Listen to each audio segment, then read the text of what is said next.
दोस्तों, किसी को बुरा बोलना, चुगली करना, बुराई करना, जलन व ईर्ष्या का भाव रखना, ये सब आपकी तरक्की व खुशियों को रोक देते हैं।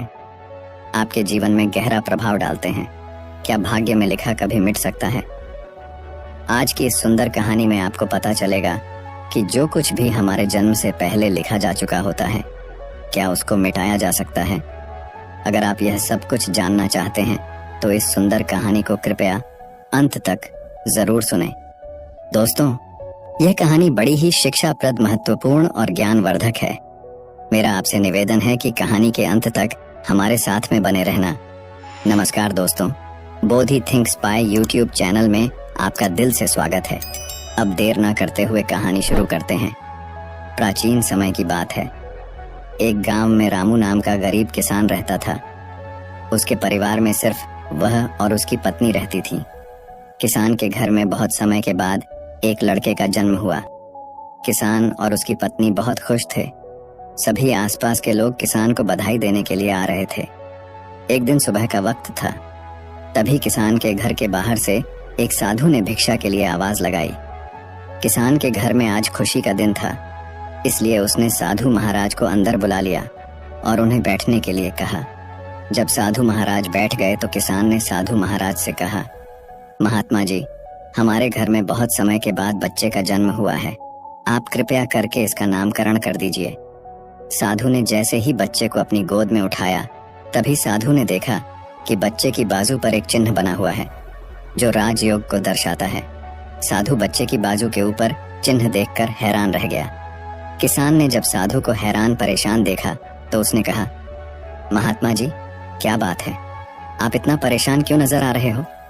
साधु ने कहा, बेटा, मैं परेशान नहीं हूं, बल्कि मैं तो बहुत खुश हूं, क्योंकि तुम्हारा बेटा बहुत किस्मत वाला है। तुम्हारे बेटे की किस्मत में राजयोग लिखा है। किसान ने कहा, महात्मा जी, मैं आपकी बात समझा नहीं। आप क्या कहना चाहते हो?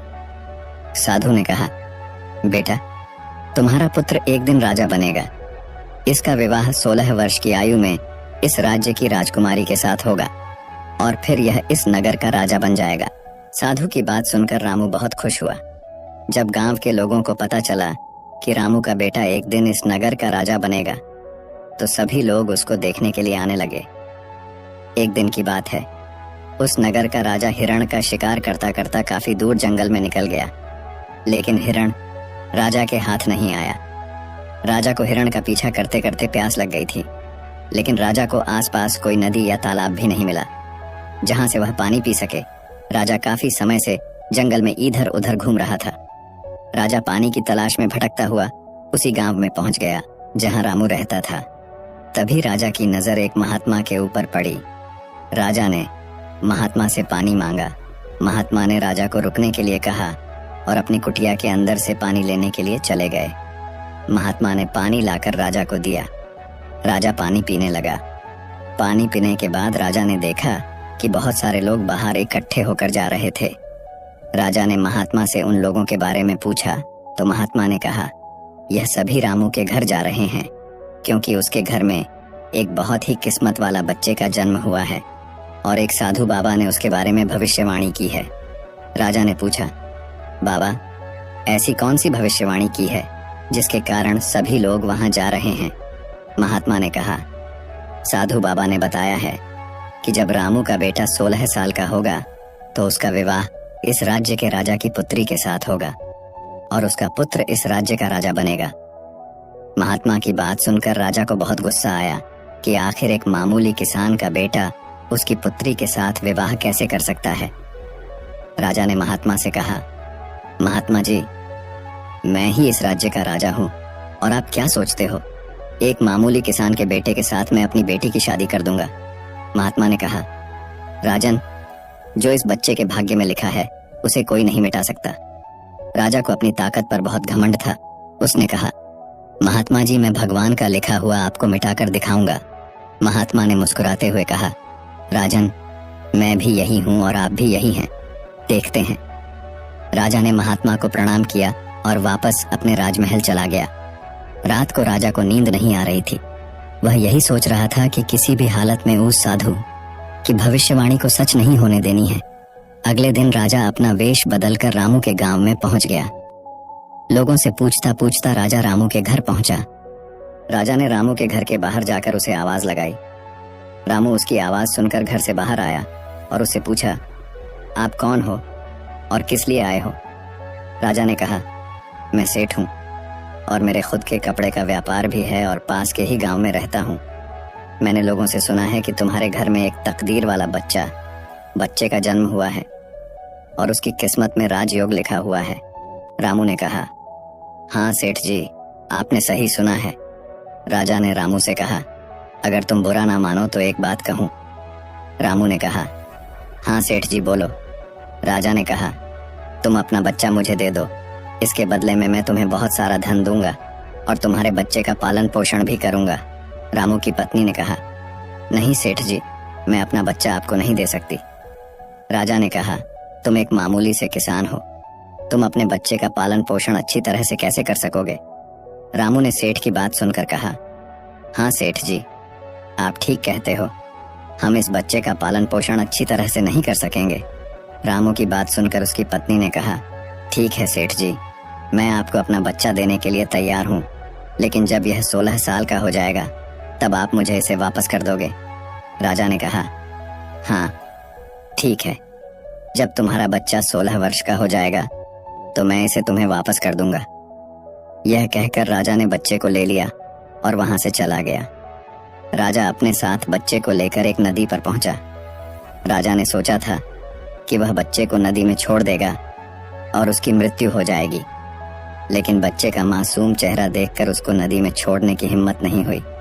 बहुत सोचने के बाद राजा ने लकड़ी का एक संदूक लिया और बच्चे को संदूक में बंद करके पानी में बहा दिया। राजा ने सोचा संदूक गहरी नदी में जाकर अपने आप ही डूब जाएगा और यह बच्चा मर जाएगा।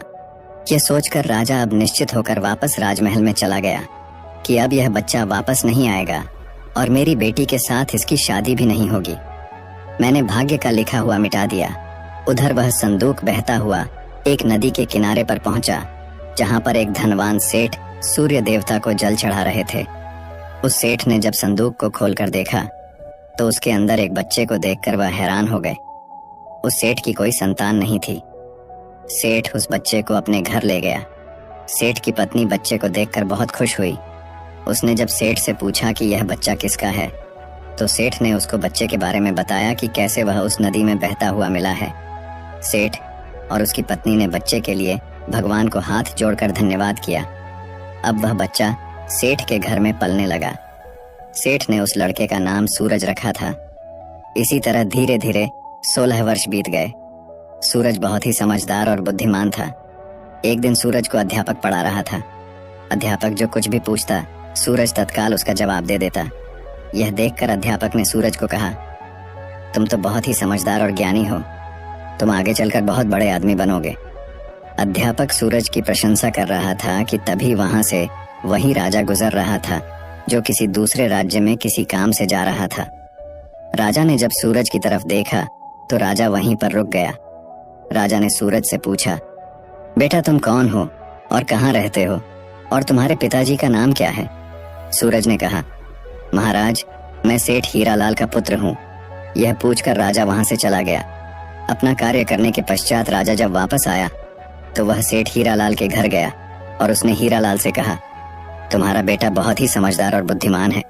सेठ हीरालाल ने राजा की बात सुनकर कहा, महाराज मैं उसका असली पिता नहीं हूँ, मैंने तो उसे सिर्फ पाला है, लेकिन वह मेरे लिए बेटे से भी बढ़कर है। राजा ने सेठ हीरालाल से पूछा, क्या यह लड़का आपका पुत्र नहीं है? तो फिर यह लड़का आपको कहाँ से मिला? फिर सेठ हीरालाल ने राजा को सारी कहानी सुनाई कि कैसे वह उसे बहते हुए पानी में एक संदूक से मिला था। जब राजा ने सेठ हीरालाल की बात सुनी तो वह चौंक गया। राजा समझ गया था कि यह बच्चा वही है जिसे मैंने 16 साल पहले नदी में बहा दिया था। राजा और सेठ हीरालाल अभी बातें कर ही रहे थे कि वहां पर सूरज आ गया। राजा ने सूरज को देखा तो उसने सेठ हीरालाल से कहा, सेठ जी मुझे आगे किसी काम से जाना है, अगर आप अपने बेटे के हाथों मेरी एक चिट्ठी महारानी तक पहुंचा दो तो मैं उसको सोने की 50 मोहरें दूंगा। सूरज ने यह सुनकर राजा से कहा, हाँ महाराज क्यों नहीं, मैं आपकी चिट्ठी जरूर पहुंचा दूंगा। राजा ने चिट्ठी में चुपचाप एक संदेश लिखा और चिट्ठी के ऊपर मोहर लगा दी और चिट्ठी सूरज को पकड़ा दी और कहा कि बेटा यह लो, यह रानी तक पहुंचा देना। सूरज चिट्ठी लेकर चला गया। सूरज चलते चलते एक घने जंगल से गुजर रहा था कि वह रास्ता भटक गया। उसे रास्ता ढूंढते ढूंढते रात हो गई।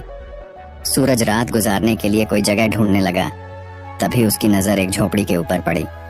सूरज ने सोचा, मैं रात यहीं पर बिता लेता हूँ। ये सोचकर सूरज घोड़े से नीचे उतरा और झोपड़ी के अंदर चला गया। जब सूरज अंदर गया तो उसने देखा कि एक बूढ़ी औरत खाना बना रही थी। बूढ़ी औरत ने सूरज को देखा तो उससे पूछा कि बेटा तुम कौन हो और बिना इजाजत अंदर क्यों आए हो। सूरज ने अपने बारे में बताया कि वह रास्ता भटक गया है, इसलिए रात गुजारने के लिए यहाँ पर आया है। सूरज की बात सुनकर बूढ़ी औरत को उसके ऊपर दया आ गई। लेकिन फिर बूढ़ी औरत ने सूरज से कहा, बेटा तुम्हारा यहाँ पर रुकना ठीक नहीं है, क्योंकि यह डाकुओं का अड्डा है। अभी कुछ ही देर में डाकू आने वाले हैं। यदि उन्होंने तुम्हें यहाँ देख लिया तो तुम्हारे लिए परेशानी खड़ी हो जाएगी। सूरज ने कहा, लेकिन माताजी इतनी भयानक रात में मैं कहीं और जा भी नहीं सकता।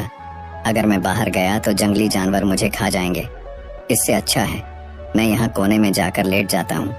यह कहकर सूरज कोने में जाकर लेट गया। कुछ समय के बाद डाकू अपने घर वापस आए। डाकुओं ने जब घोड़े को बाहर देखा तो सूरज बूढ़ी माता से उसके बारे में पूछा। बूढ़ी माता ने उनको बताया कि इस का नाम सूरज है। यह बहुत ही नेक दिल बच्चा है और यह राजा के काम से राजमहल जा रहा है। जब डाकुओं ने यह सुना तो उन्हें कुछ संदेह हुआ। वह राजा की हरकतों के बारे में जानते थे, इसलिए उन्होंने सूरज की जेब से चिट्ठी निकाली और उसे पढ़ने लगे। जैसे ही डाकुओं ने वह चिट्ठी पढ़ी तो वह सब समझ गए। बूढ़ी माता ने उनसे पूछा, चिट्ठी में क्या लिखा है। उनमें से एक डाकू ने बताया कि चिट्ठी में लिखा है कि जैसे ही यह लड़का तुम्हारे पास पहुंचे, इसको उसी समय मरवा कर कहीं दूर दफना देना। यह काम मेरे पहुंचने से पहले हो जाना चाहिए। बूढ़ी माता ने जब यह बात सुनी तो बोली, यह राजा कितना दुष्ट है, जिसके हाथों चिट्ठी भिजवा रहा है, उसी को मरवाने का आदेश भी दे रहा है। ये सोचकर बूढ़ी माता ने सोचा कि मुझे इस मासूम को बचाना चाहिए। उसने डाकुओं से कहा। तब डाकुओं ने दूसरी चिट्ठी लिखकर उस चिट्ठी से बदल दी और वापस सूरज की जेब में रख दी। इसके बाद डाकू वहां से चले गए। सुबह होते ही सूरज उठा और बूढ़ी माता को धन्यवाद देकर वहां से चला गया। सूरज कुछ समय के बाद ही राजमहल पहुंच गया और उसने चिट्ठी महारानी को दे दी। महारानी ने चिट्ठी पढ़ी तो चिट्ठी में लिखा था कि यह लड़का बहुत ही बुद्धिमान और ज्ञानी है।